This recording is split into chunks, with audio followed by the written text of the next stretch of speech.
I'd like to give a big thanks for nothing to whoever invented the number 0.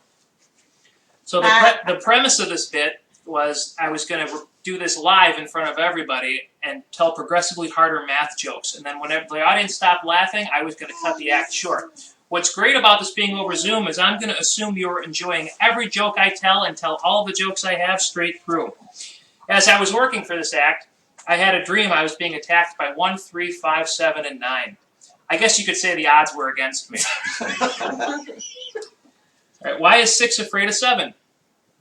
Because 7 ate 9. But why did 7 eat 9? Because it was supposed to eat 3 squared a day. Why is the largest human hand span 11 inches?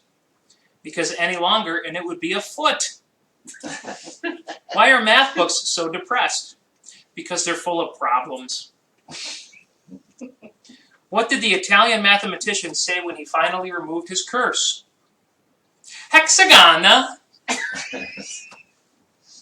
Why did the statistician drown crossing the river? It was only 3 feet deep on average. Why should you never mention the number 288? Well, it's just too gross. Did you hear about the student that was afraid of negative numbers?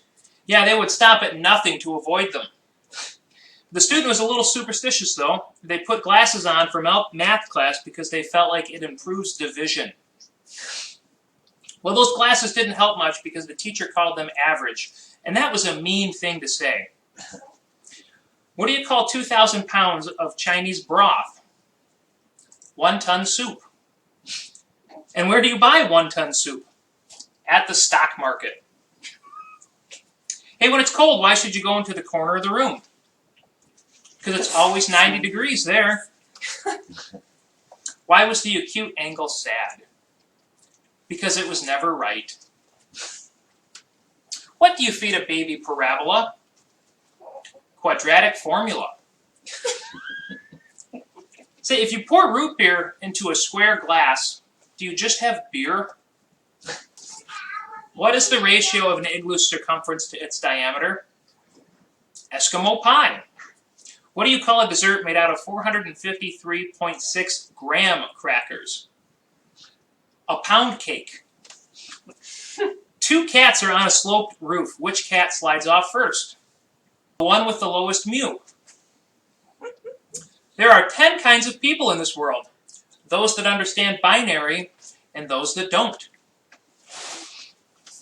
Why do mathematicians rarely go to the beach? Because they can just divide sine by cosine to get a tan. What's the difference between a discontinuous step function and a vertical line? That's a trick question. Those are impossible to differentiate. What's the derivative of Amazon? Amazon Prime. What's the integral of 1 over cabin? The natural log of cabin. Okay, that's it for math jokes. Now I've got some church jokes as a bonus because this is the Lyndhurst Home Companion Show. Why was the fraction apprehensive about starting a relationship with a decimal? Well, they would need to convert. Why can't atheists solve exponential equations? They don't believe in higher powers. Why did the scientist only baptize one of his twins? He wanted to keep the other as a control. What do you call a priest that becomes a lawyer? A father-in-law. A Higgs boson particle walks into a church, and the priest says, Higgs boson particle, you don't belong in here. You call yourself the God particle. That's sacrilegious. Get out. And the Higgs boson particle says, hey, but without me, how do you have Mass? You know, one of my favorite Bible stories is when Jesus told his disciples, come forth and you shall receive everlasting life. But you never hear about the disciple that came in 5th and won a toaster. And lastly, how do you make holy water? You boil the hell out of it. Thank you, everyone.